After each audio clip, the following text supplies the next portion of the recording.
তাদের তথ্যগুলো অমূল্য, তাদের ইচ্ছা, তাদের আকাঙ্ক্ষা, তাদের স্বপ্ন আপনাদের আমাদের দেশ একটা কঠিন পরিস্থিতির মধ্যে যাচ্ছে।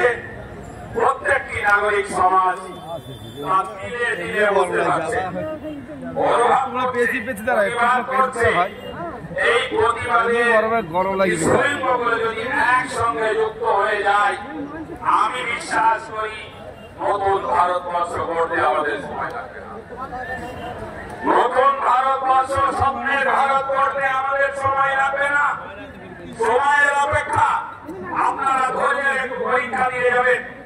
আমি ধন্যবাদ জানাবো আমাদের সামনে কলকাতার শিখ সমাজের প্রতিনিধিত্ব উপস্থিত রয়েছেন। আমি আন্তরিকভাবে তাদেরকে স্যালুট জানাই তাদের এই উপস্থিতি।